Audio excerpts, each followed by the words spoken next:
Bismillahirrahmanirrahim. Assalamualaikum warahmatullahi wabarakatuh. Waalaikumsalam. warahmatullahi wabarakatuh. Waalaikumsalam warahmatullahi wabarakatuh, Pak.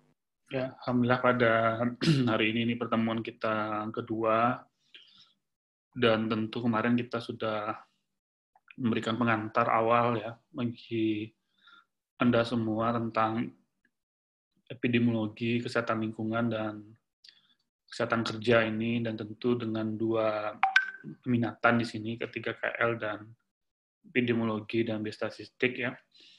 Nah, tentu ini agak beragam ya. Saya sampaikan agak beragam ya, tentu ada yang mahasiswa di peminatan EPID dan juga ketiga KL. Nah, tentu kita antarkan dulu supaya persepsi kita sama, meskipun mungkin sudah Anda peroleh di mata kuliah, beberapa mata kuliah mengenai rancangan studi yang kita bahas pada hari ini. Nah, tentu juga nanti di sini kita bicara epidemiologi ketiga epidemiologi lingkungan dan kesehatan kerja ini kan aplikasi epidemiologi analitik. Nah, tentu nanti ya mungkin minggu depan kita bisa diskusikan sesuai dengan nanti ada penugasan yang Anda bisa lihat di Island yang sudah berhasil yang enroll ya. Ini juga nanti kita diskusikan sebelum kita selesaikan mata kuliah pada hari ini.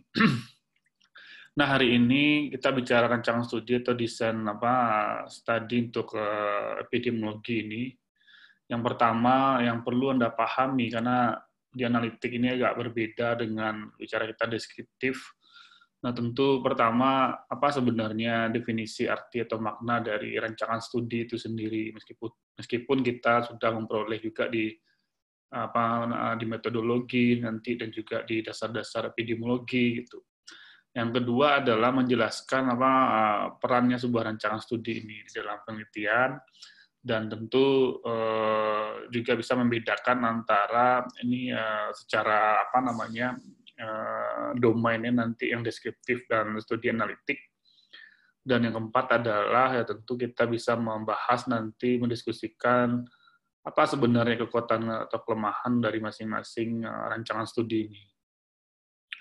Nah, rancangan studi ini tidak terlepas juga bicara validitas. Ini juga kalau nanti di peminatan EPID Anda juga mengambil rancangan sampel dan juga di metodologi penelitian, ini juga banyak juga bersinggungan bicara validity ini, dan juga nanti ada bicara reliabilitas dan juga presisi di situ.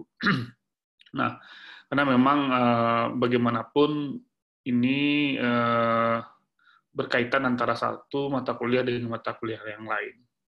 Nah, supaya Anda lebih kaya dan lebih mantap sebagai fondasi, ya sebagai profil lulusan Anda sebagai salah satunya adalah peneliti atau researcher ya, dan itu ini sebagai bekal Anda nanti ke depan.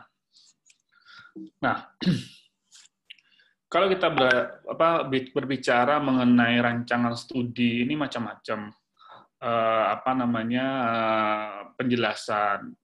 Ada pertanyaan yang mendasar yang mungkin nanti Anda waktu mengambil skripsi itu banyak dosen menguji itu.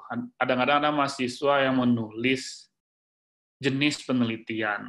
Kadang-kadang dosennya yang bagus gitu dia nanya, apa sebenarnya beda antara jenis penelitian dengan desain penelitian atau desain studi gitu. Atau ada istilah lain rancangan studi gitu. Nah, di sini kadang-kadang mahasiswa, ini saya juga pernah melihat itu di skripsi itu, ya agak ini juga beda antara jenis penelitian dengan rancangan penelitian. Nah, kalau di MATLAB itu ada juga jenis, juga ada tipe. Tipe ini juga macam-macam. Kalau nanti akan ada bicara kuantitatif atau bicara kualitatif gitu. Ada bicara konseptual, ada teorikal gitu. Ada bicara penelitian dasar dan ada juga penelitian terapan. Ini kan versusnya seperti itu. Nah, tentu kalau bicara rancangan di sini ya kita fokuskan adalah tentu dalam rancangan metode epidemiologi atau desain studi di situ adalah metodenya di dalam epidemiologi. Jadi tool dan metode itu menjadi bagian di dalam core di dalam epidemiologi. Jadi kalau nanti Anda mengambil S2 epidemiologi, nah jadi kita bicara epidemiologi itu bicara metode.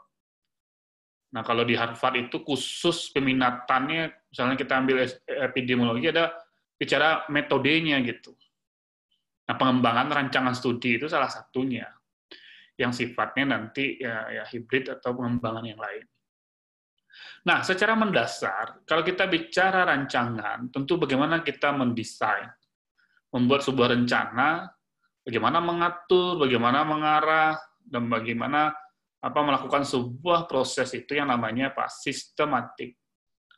Ini biasanya ujian kita kan multiple choice ya, kalau yang mengulang itu tahu persis gitu. Banyak juga pertanyaan-pertanyaan yang menjebak karena sangat detail, makanya Anda mohon perhatian betul ini karena nanti akan berbeda, dia akan sama-sama saja jawabannya. Nah, sistematik di sini adalah tentu berkaitan antara dari awal sampai akhirnya, mulai dari mengumpulkan, analisis, interpretasi sampai nanti ya bagaimana kita mereportingnya laporan itu, sebuah rancangan ini.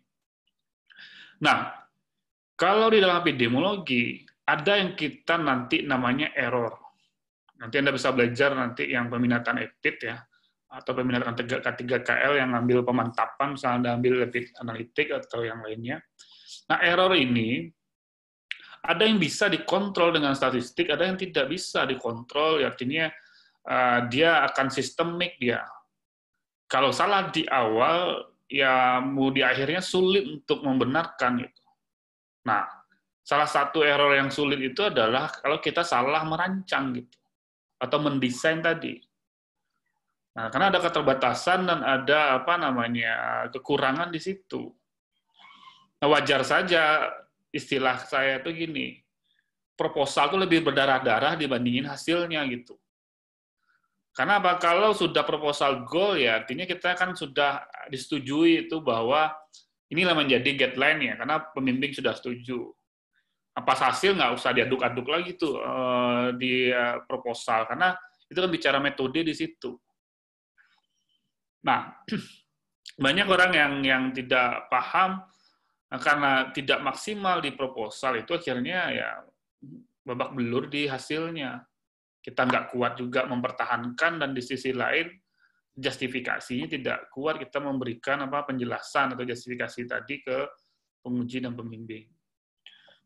Nah, satu lagi adalah karena memang ini bicara tadi sebuah rangkaian yang sistematik itu di dalam pendekatan ilmiah. Jadi ada istilah kalau kita bicara dalam studi itu bicara empirik. Nah, ini saya coba Anda catat bicara empirik. Kunci empirikal itu adalah dua, bicara observasional dan eksperimen. Nah, jadi pendekatan atau di sebuah rancangan ini bicara empirik itu adalah observasional dan eksperimen. Kalau bahasa lainnya adalah bicara kita pengamatan, observe ya. Sedangkan yang kedua adalah bicara percobaan atau uji coba di situ disebut dengan eksperimen. Atau bahasa lain adalah ada treatment di situ.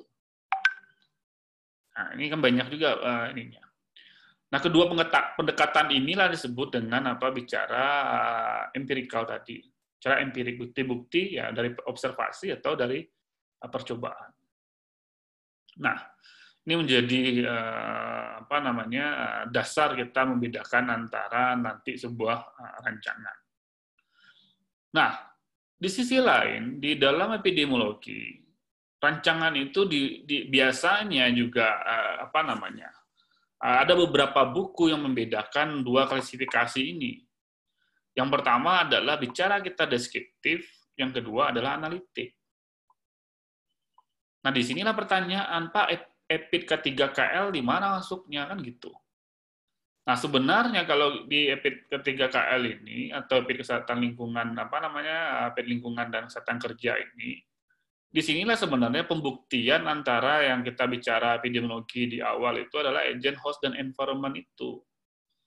Nah, analitiknya di situ sebenarnya. Meskipun pendekatan-pendekatan deskriptif juga dipakai di dalam studi-studi yang berbasis ya lingkungan atau kesehatan kerja ini. Nanti Anda kenal namanya studi ekologi gitu. Yang mungkin selama ini kita hanya tahu cross-sectional, case control, dan cohort. Nah, kita lihat bedanya. Ini kelihatannya sederhana, tapi banyak juga mahasiswa yang salah menjawab di ujian. Apa kunci dari studi deskriptif dan apa kunci dari studi analitik?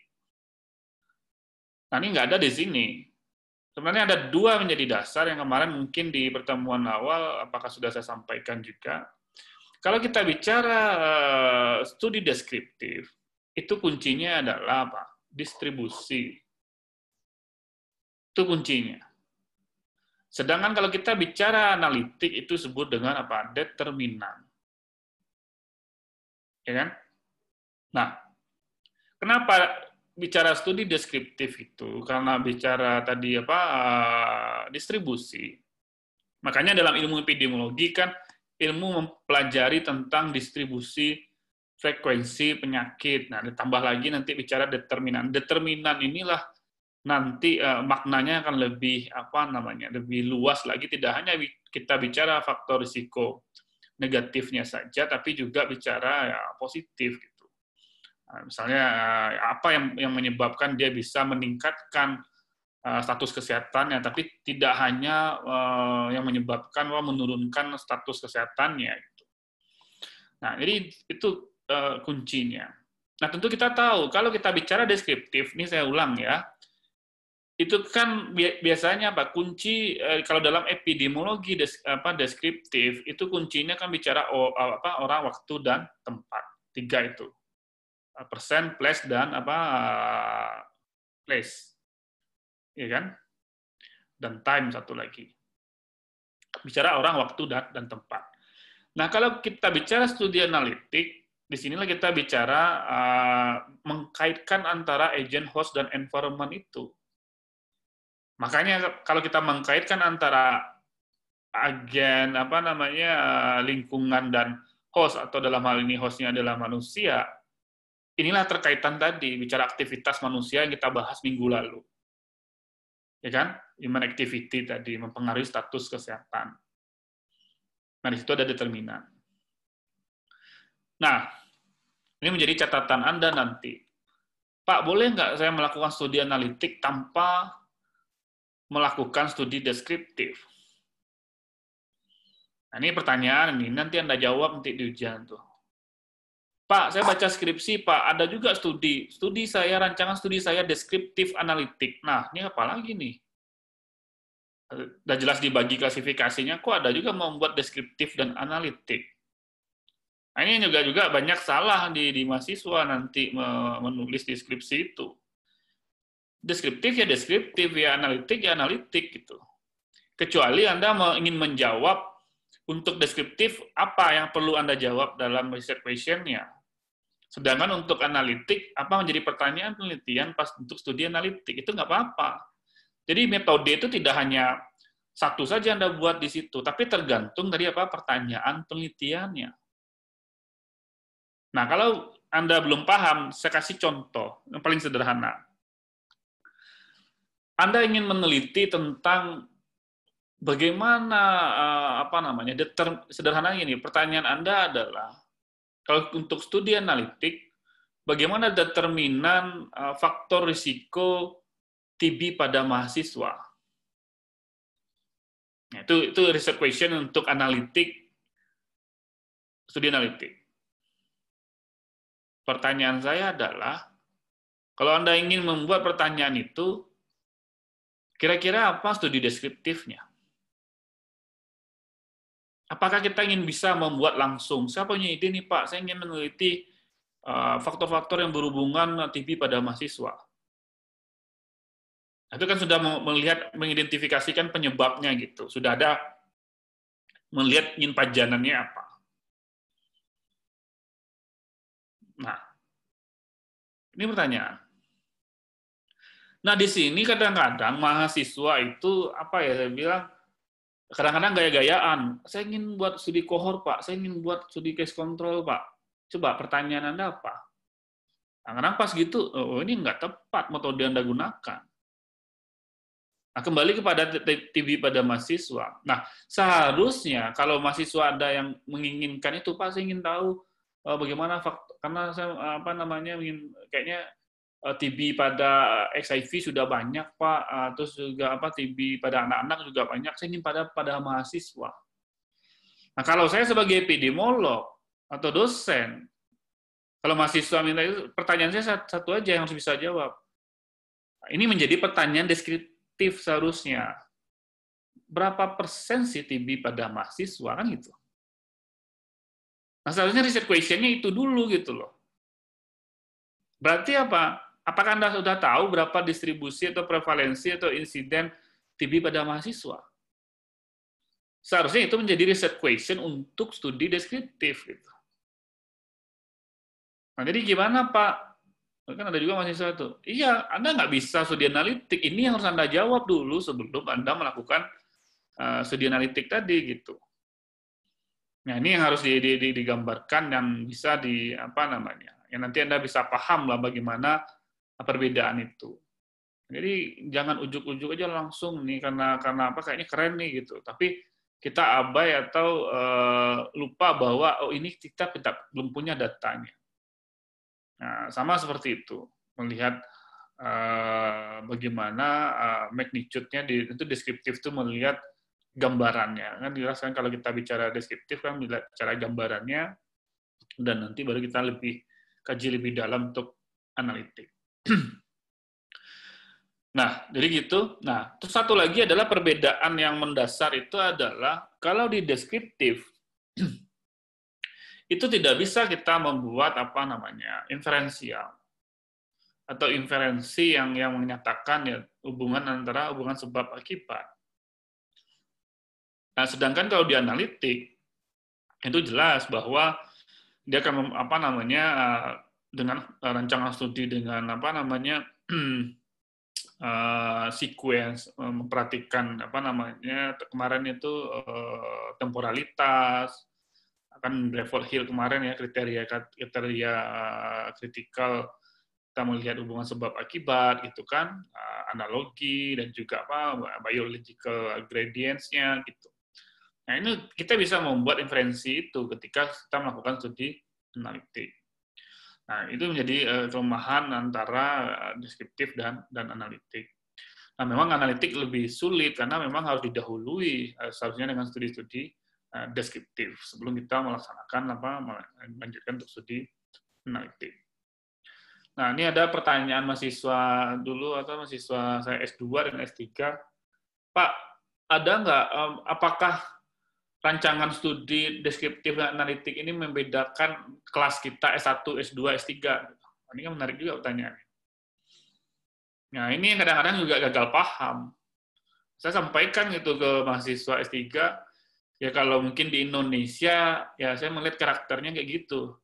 Nah, kalau disertasinya nggak tebal, kayaknya nggak S3 deh gitu kalau di Indonesia.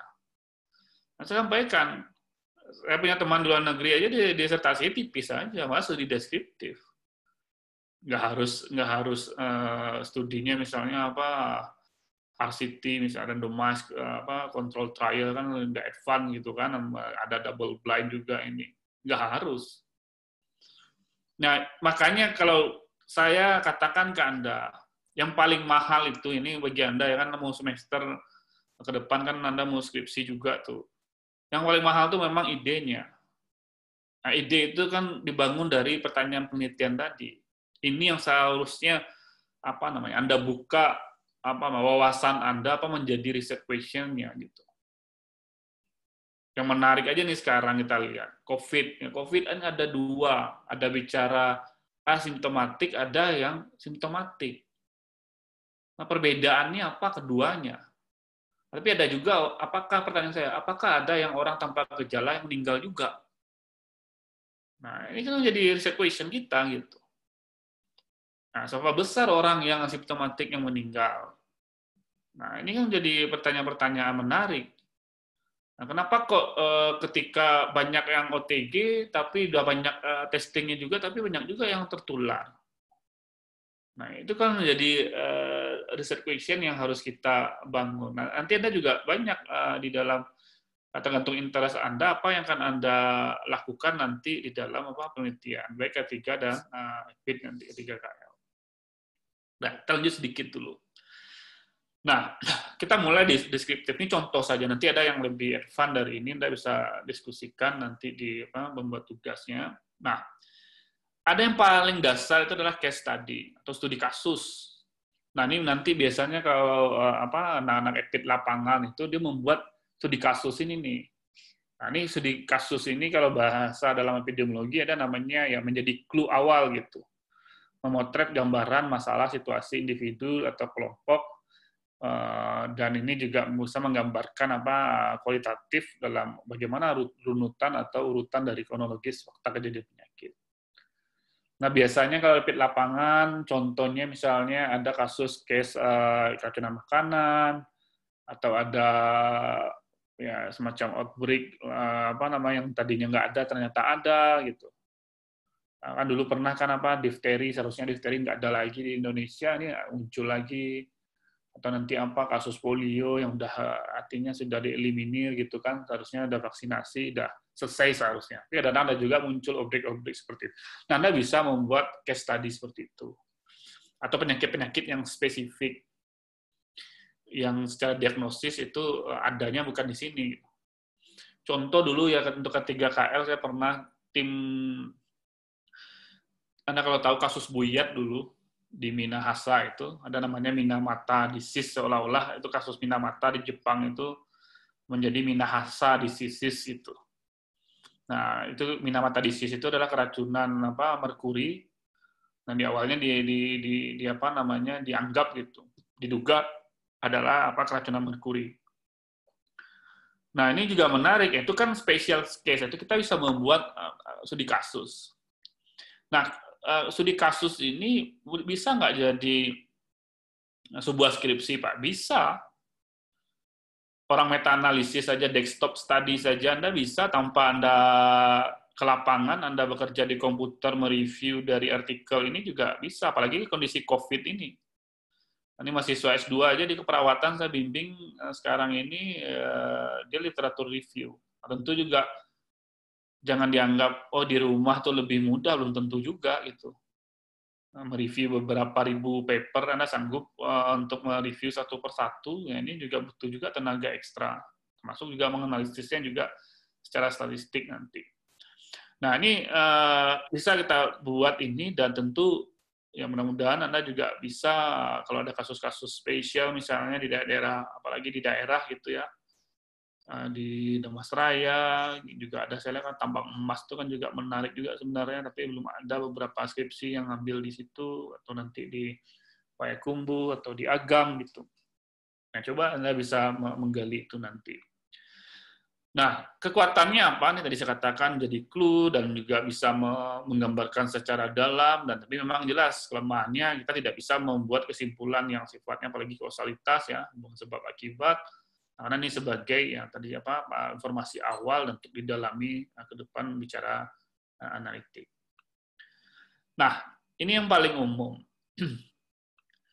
Nah, tapi kadang-kadang gini, orang juga banyak tahu, ya gampang menyebut rancangan studi cross-seksional, tapi sebenarnya cross-seksional secara detailnya kadang-kadang mahasiswa tidak didalami. Nah, seharusnya bisa didalami di mata kuliah yang sifatnya aplikatif seperti ini. Nah, mungkin dulu kita pas dasar-dasar baru kita dapat gambaran-gambaran awalnya saja gitu, kulit-kulitnya saja. Nah, apa itu cross-seksional? Atau disebut juga dengan studi potong lintang. Itu adalah di mana ya artinya kalau bahasa ininya at a point in time atau at the same time. Artinya apa? Pada waktu bersamaan. Artinya apa? Pajanan dan outcome-nya atau faktor risiko dengan disease-nya itu diukur bersamaan.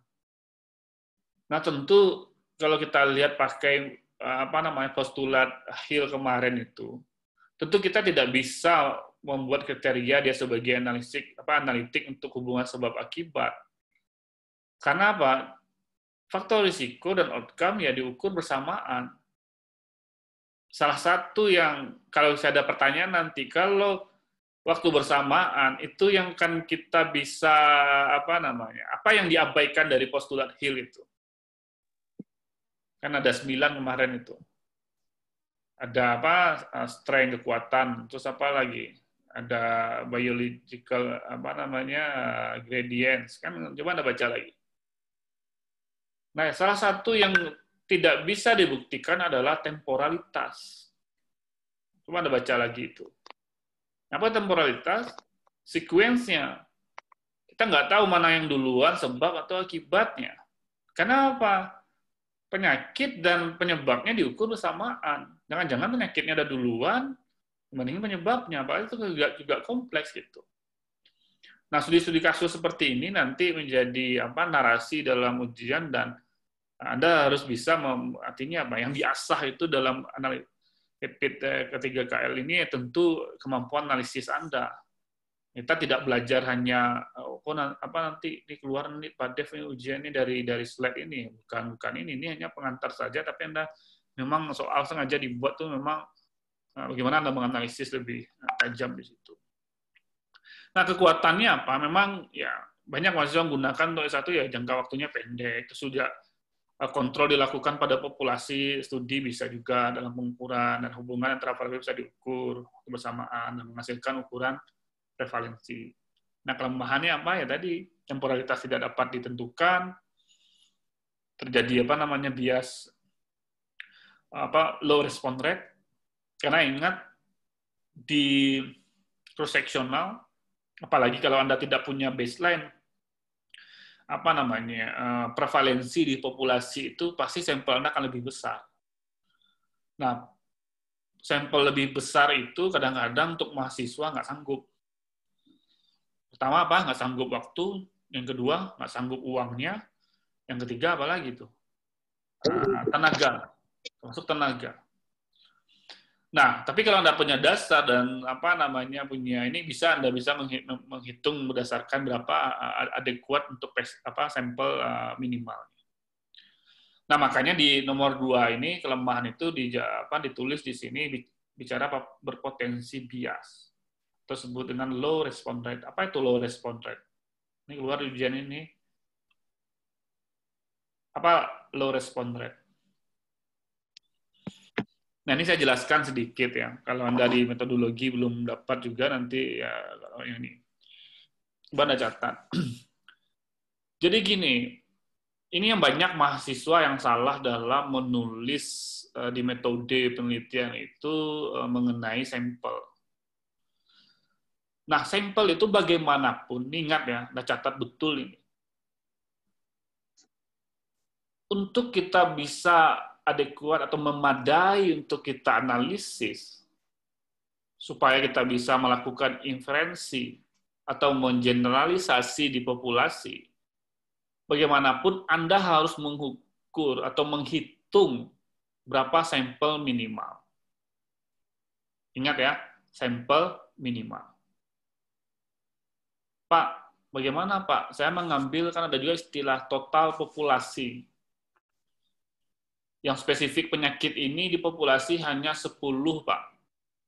10 itu udah Kota Padang. Boleh nggak saya mengeneralisasi Kota Padang dengan jumlah sampel hanya 10? Kan gitu pertanyaannya. Dan itu adalah total populasi. Nah, di sini mahasiswa yang agak gagal paham di sini. Total populasi bukan berarti adekuat atau memadai untuk dianalisis statistik.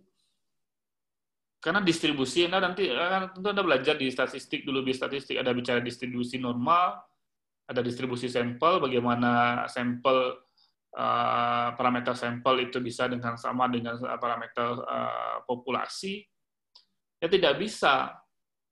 Karena harus ada mempertimbangkan ya tadi memadai untuk dianalisis. Jadi jangan nanti Anda membuat total populasi sampel nggak perlu dihitung Pak, itu salah. Anda tetap menghitung sampel. Seandainya Anda nggak menghitung sampel, Anda tulis Pak total populasi Pak, gitu.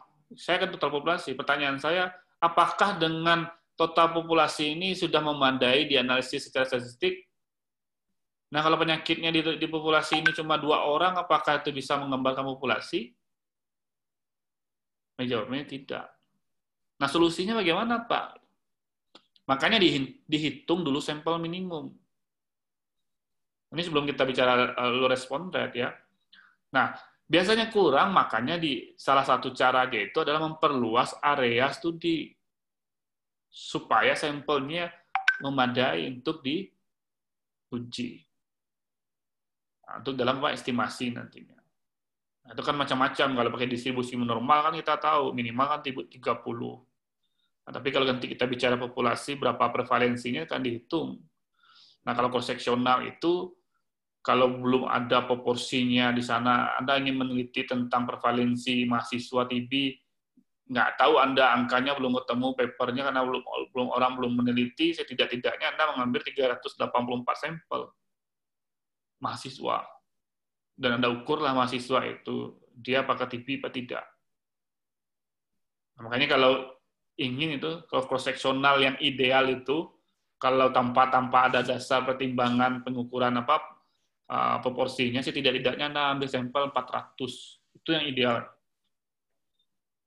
Tak kok bisa mahasiswa sampelnya ada 98 dan 30, itu tergantung dari prevalensi di studi-studi yang sebelumnya. Atau pada populasi itu studi yang sudah ada. Nah, sekarang pertanyaannya, apa kaitannya dengan low response rate? Nah, sebagai contoh, tadi kita mengatakan bahwa anggaplah ketika kita menghitung sampel minimum, didapatkan sampel misalnya 95. Itu dari Dari perhitungan sampel 95. Nah, kadang-kadang kan kita tambahkan tuh 10%. Karena 10% itu supaya tidak terjadi drop out, makanya istilahnya DO. Nah, 10% dari 95, ya anggap aja lah, berarti 9,5, dan digenapin aja 10. Berarti kan 10 tambah 95, 105. Nah, sampel yang Anda ambil nanti di lapangan, seharusnya banyaknya 105, bukan 95. Paham ya? Kadang-kadang kan mahasiswa gini, Pak, sampel minimum saya 95, Pak. Iya, benar. Tapi Anda mendeklar di metode itu sampel DO itu 10%, ya seharusnya sampel Anda ambil 105. Pak, kalau tidak kita ngambil sampel 95 aja, kalau tidak mendeklar DO bagaimana, Pak? Ya bisa juga, nggak ada masalah. Baru sampel Anda 95. Tapi hati-hati, ketika satu saja tidak layak, berarti sampel Anda kurang. Nah, itulah gunanya DO itu. Ketika kita ambil 105, kita mendeklar di metode itu 105 karena sudah menambahkan drop off tadi meskipun sampel kita 95. Ternyata pas di lapangan ada aja yang menolak Anda sebagai peneliti atau ada orangnya tidak ada yang sudah di kerangka sampel Anda. Ternyata sudah dihitung-hitung sampel terkumpul hanya 90. Paham ya? 90. Nah, 90 itu pertanyaan saya, Pak, itu kurang nggak dari sampel minimal?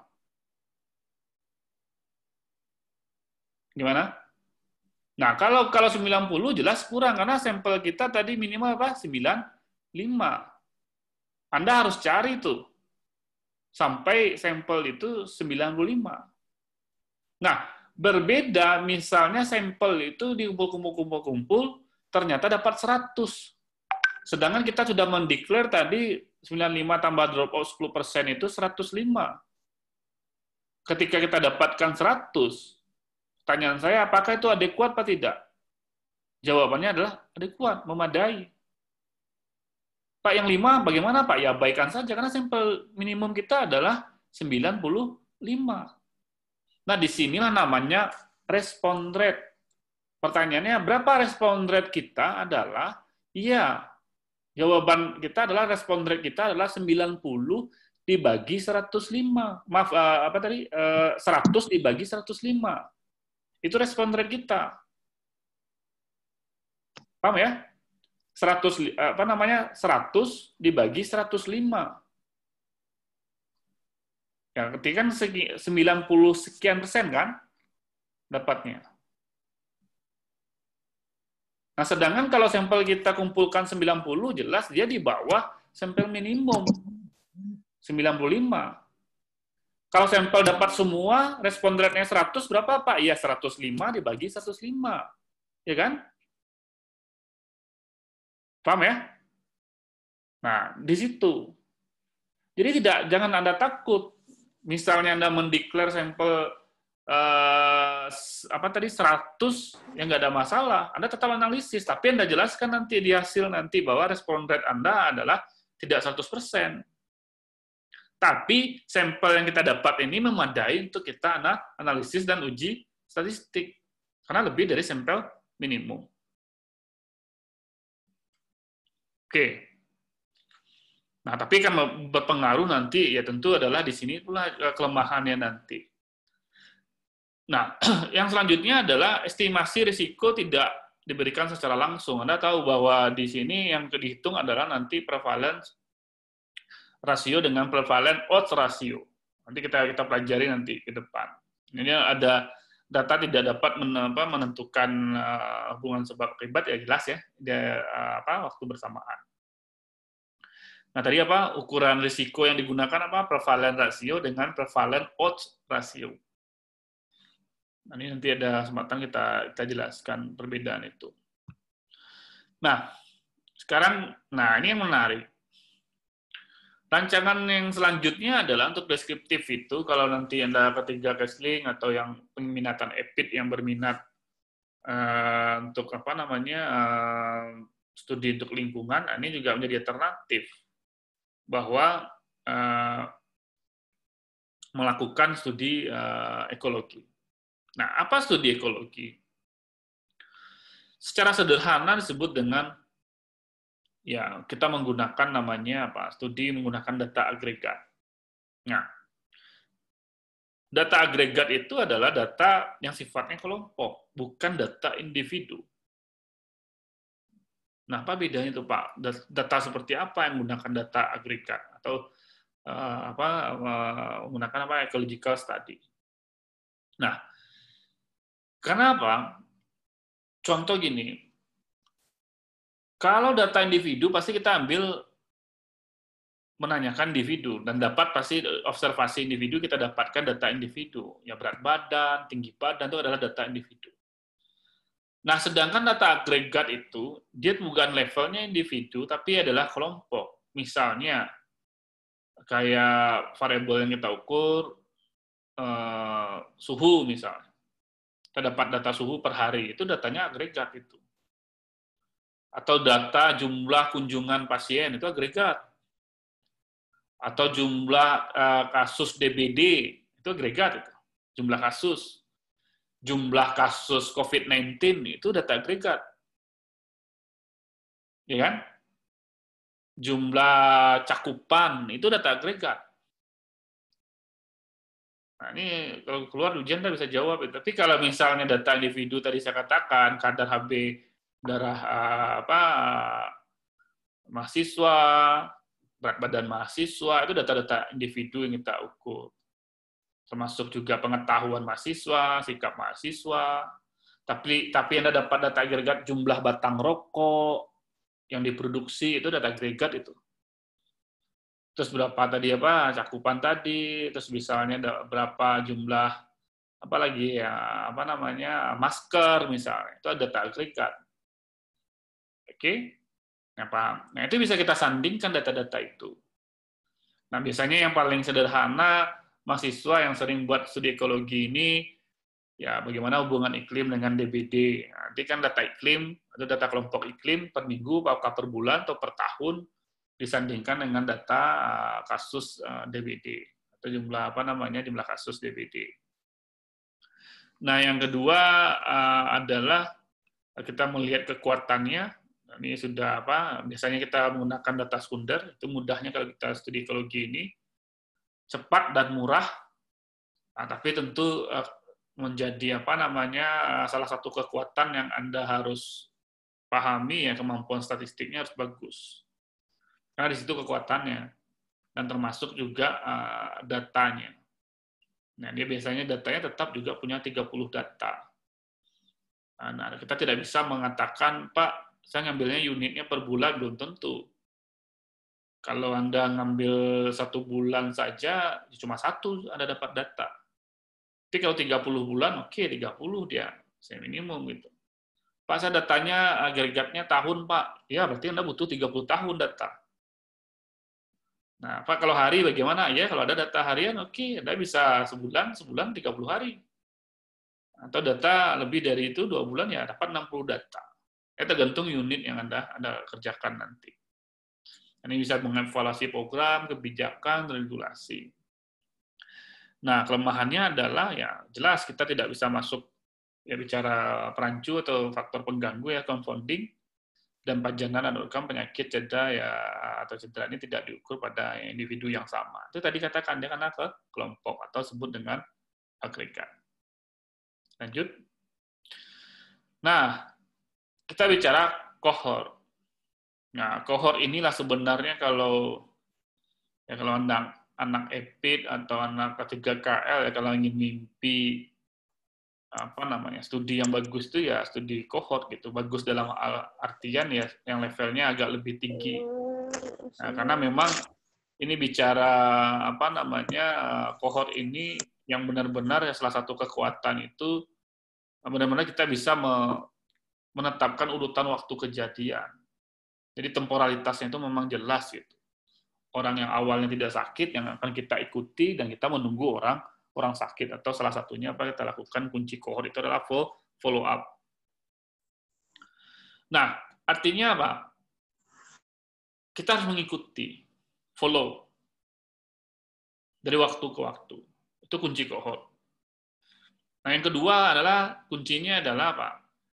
Pajanan kelompok yang terpapar dengan yang tidak terpapar atau yang terpajan tidak terpajan itu sama-sama dia tidak sakit. Nah, yang membedakan adalah yang satu dia terekspos, yang satu tidak. Tapi dia sama-sama tidak sakit. Nah, itu yang akan diikuti dan kapan dia sakit.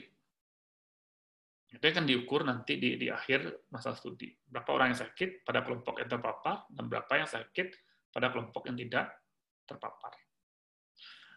Nah, kekuatannya apa? Jelas outcome dapat diukur secara langsung dan menghindari ini sangat bias karena memang menjadi prediktornya, dan ukuran risiko yang digunakan adalah relative risk atau RR atau risiko relatif, itu sama juga istilahnya. Nah, kelemahannya jelas sering dibutuhkan sampel yang besar, tidak layak pada waktunya karena lama. Anda kalau ingin, Pak, kan ada gaya juga tuh mahasiswa. Saya mau meneliti kanker, Pak. Studinya cohort. Nah, tentu kan bayangkan orang kanker sama-sama tidak kanker, kan Anda menunggu orang sampai kanker kan gitu. Berapa tahun Anda butuhkan itu studi? Setidak-tidaknya efek kanker itu 30 tahun. Masa Anda tamat S1 30 tahun kan nggak mungkin juga gitu untuk ini yang perlu ini. Kecuali cohort yang sudah berjalan itu nanti menjadi ada istilahnya apakah retrospektif cohort atau prospektif cohort. Nah, kelemahannya yang lain adalah ya loss follow up. Karena juga potensi kehilangan, apakah dia meninggal atau pindah rumah, dan kita tidak bisa mengikutinya. Nah, jelas memang tidak layak, memang tadi saya katakan biayanya sangat mahal, tapi memang, nah kalau bisa yang cohort ini ikut sama dosen ya. Sama waktu saya dulu waktu kuliah S1, saya studi saya cohort, skripsi saya cohort. Nah, kalau saya yang gunakan tentu nggak sanggup biaya. Nah, tapi karena dosen yang meneliti tentang itu, kita ikut lingkrum, setidak-tidaknya kita wakafkan tenaganya, sedangkan biayanya dari dosen kita. Nah, seharusnya Anda juga bisa, ada kalau dosen-dosen yang ada studinya yang besar gitu kan, Anda ikut. Nah, ini kan saya juga lagi meneliti tentang COVID ini, mahasiswa S2, banyak juga yang bergabung, nah itu kan enak. Kami dapat dana, nah Anda bisa support mewakafkan tenaga untuk mengumpulkan data atau menganalisis nanti.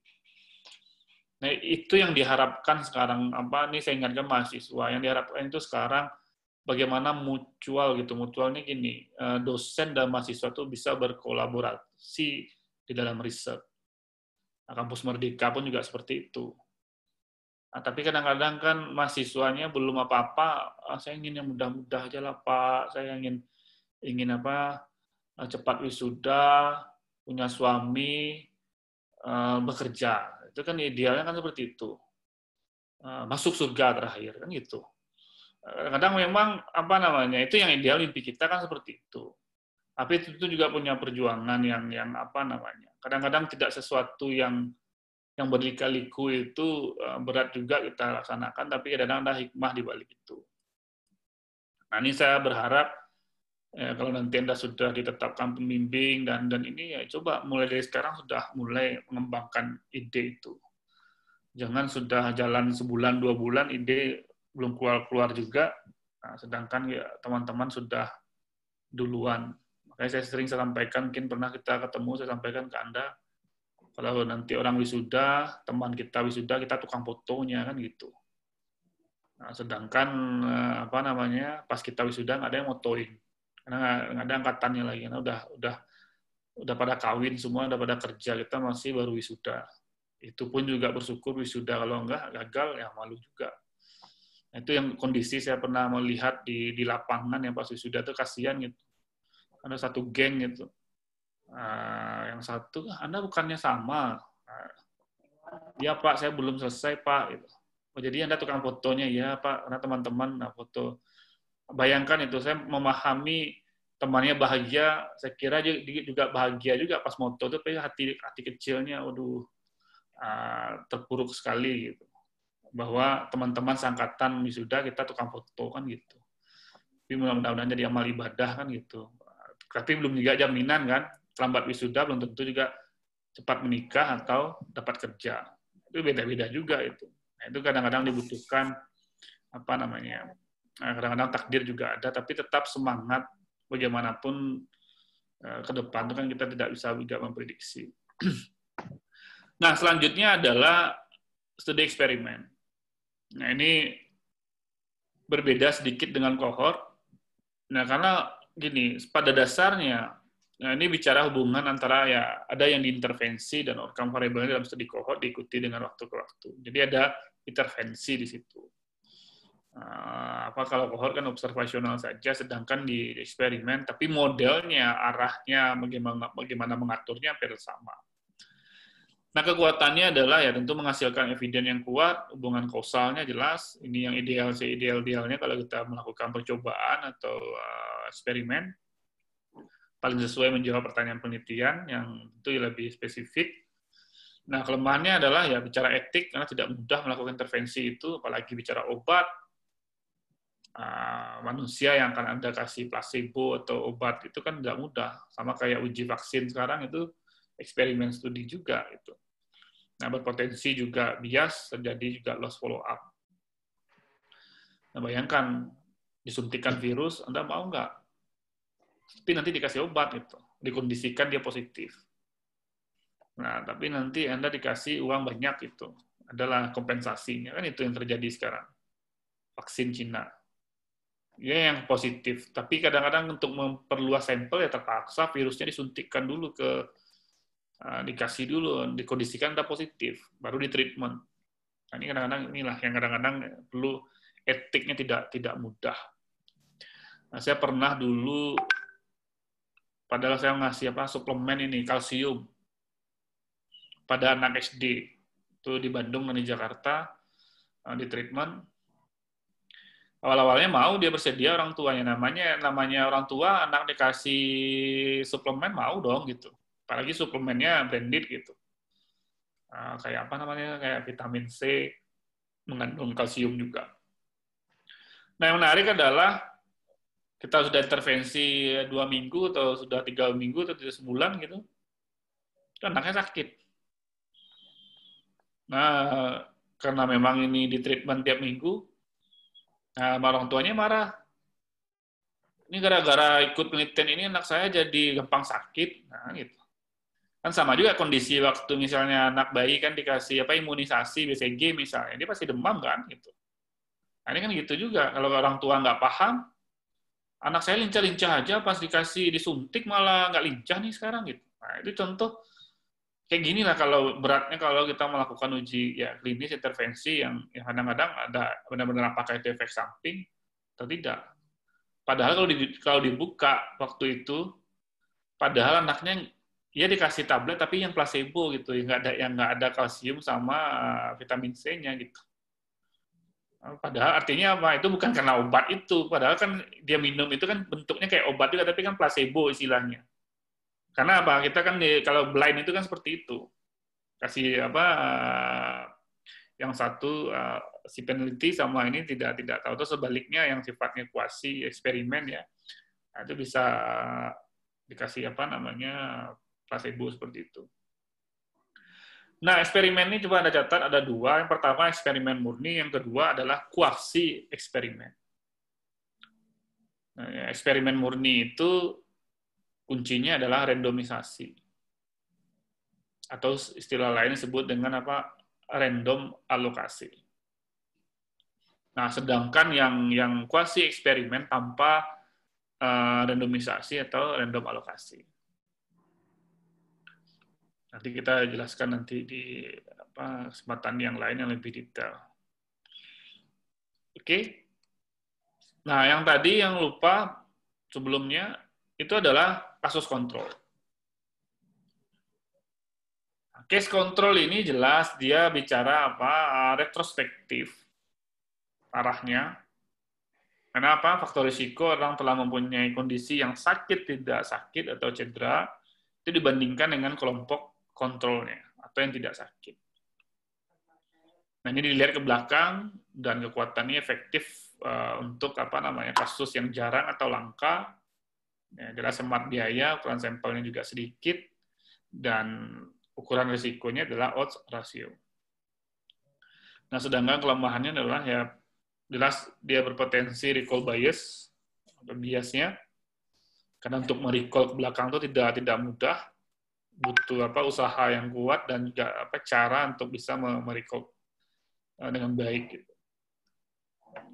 Yang paling sederhana aja nih, saya pernah di mana siapa yang orang agam di sini, saya pernah ke Salo itu pernah itu Baso di daerah Salo itu pernah survei menanyakan ini aja sulit itu, Bapak kapan lahir gitu. Ya kalau yang punya KTP mudah ya lihat aja KTP gitu kan. Tapi kadang-kadang KTP ada tapi juga nggak tahu juga tanggal lahirnya kapan gitu. Apalagi ditanya umur berapa Pak? Ya sekitar inilah gitu kan. Tapi kadang-kadang itu ya 80-an tuh kira-kira tahun berapa Bapak lahir? Saya pernah waktu di Salo jawabnya nggak tahu tuh dia mau lahir pas zaman bola ya. Kira-kira kalau kita peneliti anak muda kayak Anda ini, tahu nggak kapan kita bergerak? Ada lebih parah waktu itu di apa namanya Pandeglang. Nah, nenek ini kan tanya kapan waktu pas Krakatau meletus yang kedua. Gitu. Nah, saya nggak tahu Krakatau meletus yang kedua kapan. Gitu. Itu contoh apa namanya recall bias juga. Sulit kita bisa memastikan. Gitu. Nah, apalagi makanya kalau case control itu bagusnya adalah hospital base. Nah, ini kuncinya. Kalau Anda mau studi kasus kontrol, ya berbasis di rumah sakit, karena ada medical record, itu pun juga yang terdokumentasi dengan baik. Gitu. Nah, yang saya tahu itu yang bagus itu data yang rumah sakit, yang BPJS pula. Kalau yang umum ini juga sulit. Saya pernah dapat mahasiswa mengambil MR-nya, medical record-nya, pas dilihat, karena dokternya garis saja tuh. Sedikit nggak tahu tandanya apa, tulisannya apa. Nah, ini kan sulit juga, yang tahu hanya dokternya gitu. Sedangkan sekarang ya seharusnya kalau yang rumah sakit yang berbasis elektronik, IT yang bagus itu enak sekali datanya untuk dianalisis gitu. Nah, ini contoh untuk ini. Nah, kelemahannya tadi sudah ya, terbatas untuk kondisi outcome dan juga tidak dihasilkan insiden dan prevalensi. Nah, ini sedikit lagi tambahan karena ini berkaitan juga rancangan.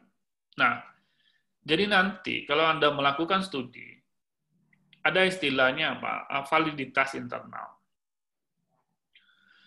Nah, yang kedua adalah bicara validitas eksternal. Kenapa gini? Ada internal validity, ada external validity. Nah, kalau internal validity itu merujuk pada sejauh mana hasil studi ini tidak disebabkan oleh bias atau faktor pengganggu. Bias dan faktor pengganggu itu disebut dengan error juga. Nah, atau nanti disebut juga confounding. Nah, yang kedua adalah kalau external validity itu merujuk pada sejauh mana hasil studi ini yang relevan dengan orang-orang yang bukan bagian dari studinya atau keterwakilannya.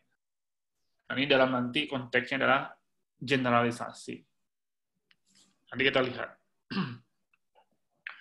Nah, kalau kita bagi kesahihan atau validitas itu sahih ya bahasa ini valid itu kita mulai dari populasi studi.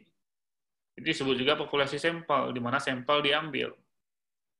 Nah, ketika kita dapat sampel ini, kita bisa disinilah kondisi kita bisa melakukan inferensi statistik pada populasi aktual atau sumbernya, ya kan? Nah, sedangkan di atas lagi sumber ini menjadi targetnya, itu disebut dengan validitas internal.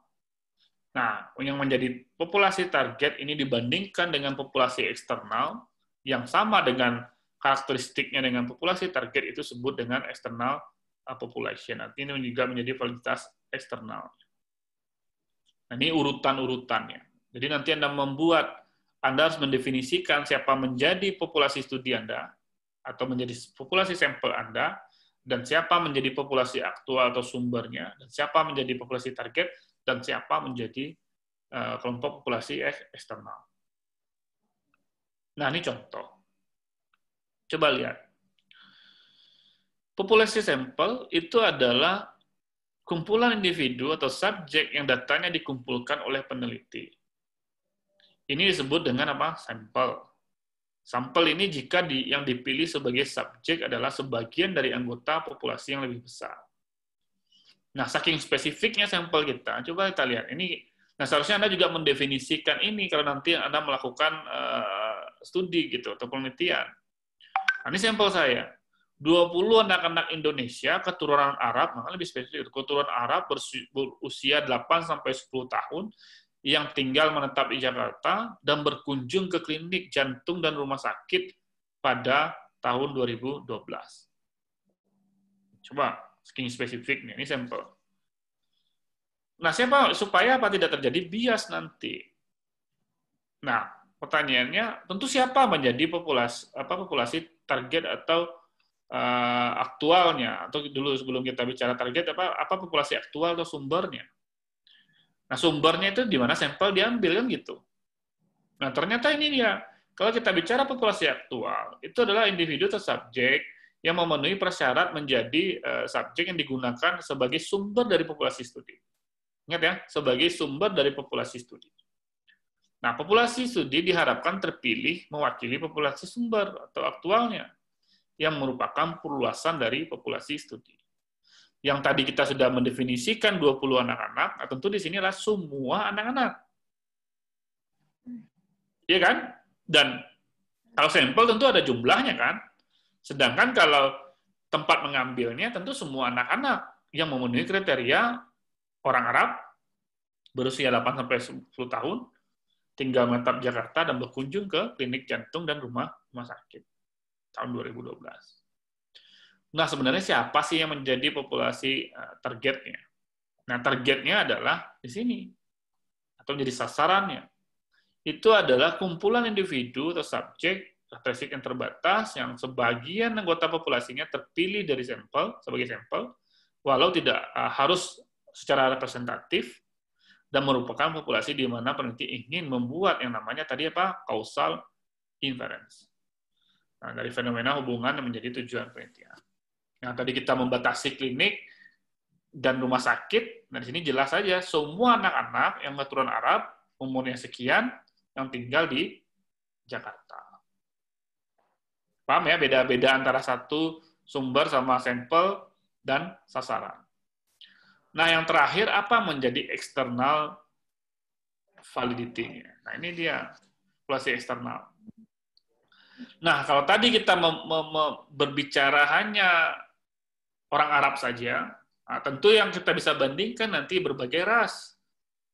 Ada yang India, keturunan India, atau keturunan apa lagi, misalnya yang paling banyak apa kalau kita lihat itu Arab, India, di Indonesia itu banyak apa ya, keturunan apa lagi etnisnya, Jepang adalah gitu.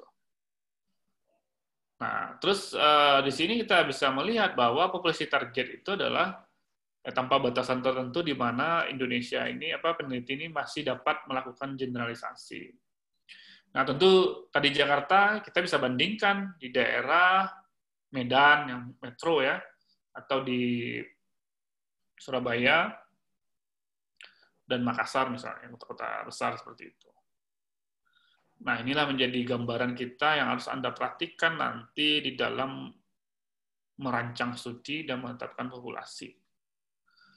Nah, besok kita sudah mulai masuk substansi stand lingkungannya, dan ini menjadi fondasi sebagai memang di dalam RPS ini yang namanya epidemiologi, ya rancangan studi itu menjadi bagian yang tidak terlepaskan sebelum kita masuk substansi dari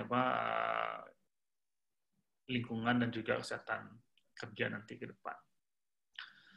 Oke. Nah, ini PR Anda baca di ini nanti di di Island ya, setelah Anda absen.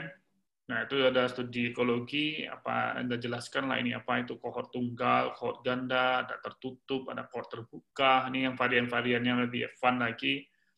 Ada perspektif dan kohort retrospektif, ada netted scarce control, ada crossover.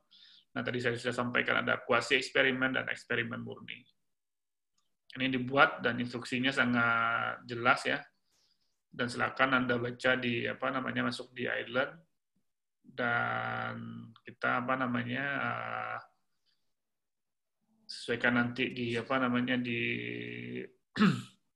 kalau bisa di submit, kalau enggak nanti Anda bisa kirim ke sini juga kalau gagal submitnya, atau kalau bisa dua-duanya Anda submit juga dan Anda kirim juga via email. Oke, cukup, silakan jika ada pertanyaan.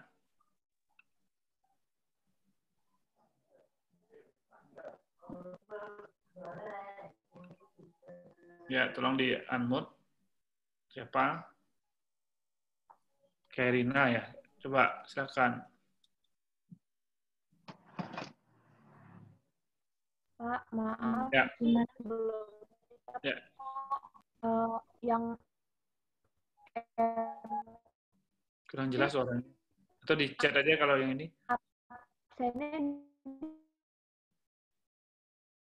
Coba kurang jelas suaranya. Di Island nggak bisa.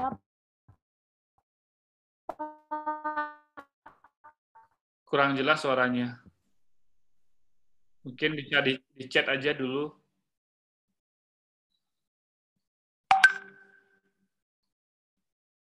Coba di chat.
Ya, untuk absensi ya yang belum bisa, ini tolong direkap aja dulu manual.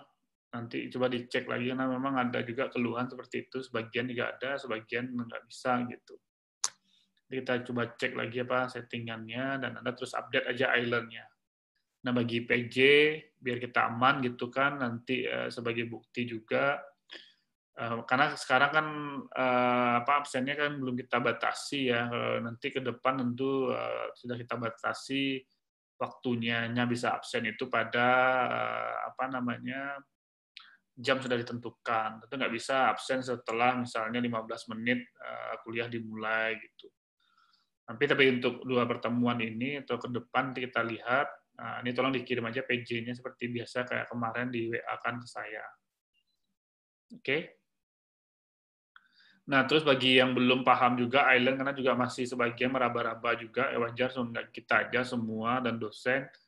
Nah, ini sebelum terbiasa, karena memang yang Anda kan bisa baca panduannya, dan yang ada juga di island itu, dan tutorialnya juga ada di di YouTube yang sudah disiapkan oleh LPTK.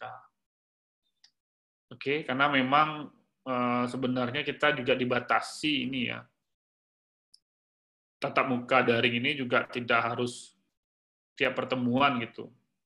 Tapi bahan-bahan sudah diupload di dosen, nanti penugasan, nanti kita bisa batasi untuk pertemuan. Kalau bisa memang kita maksimalkan untuk berdiskusi dari bahan yang Anda baca dan penugasan, nanti baru kita lebih banyak diskusinya di situ.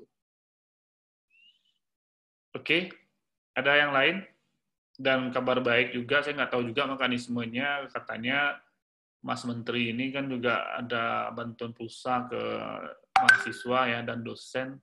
Nah, tapi saya nggak tahu apakah paket istilahnya atau luncuran uang segar gitu, kita tunggu aja lah, nggak tahu gitu.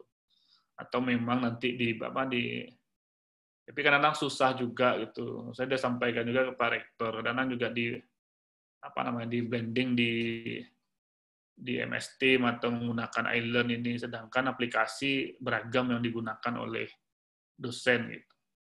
Nah, dosen juga kadang-kadang banyak kelemahan pakai MS Team, ya memang agak gratis masuknya, tapi lambat, nggak smooth gitu. Bagi sinyal juga terbatas di tempat-tempat yang lain. Nah, tentu juga Zoom ini kita bisa manfaatkan juga, apalagi dari beberapa yang 40 menit saja. Nanti itu kendala, yang penting ya videonya bisa Anda nonaktifkan untuk bisa menghemat pulsa yang ada. Tapi yang lucu juga ini, jangan sampai juga terjadi ya, ada contoh kemarin itu wisuda, udah jelas wisuda online, tapi pergi juga ke kampus. Ya online-nya nggak bisa di kampung, Pak, tetap juga ke kampus, online-nya di kampus gitu. Itu lucu juga ya, dibawa pula orang tua, tapi nanti dicari ruangan yang bisa ada orang tuanya situ, tetap aja ke kampus kan gitu. Itu contoh tidak mudah kita memberikan tapi itulah kendala ya, daring ini. Tapi mudah-mudahan kita bisa COVID ini bisa selesai, dan kita tentu bisa maksimalkan pembelajaran kita yang tetap semangat dengan keterbatasan yang ada ini.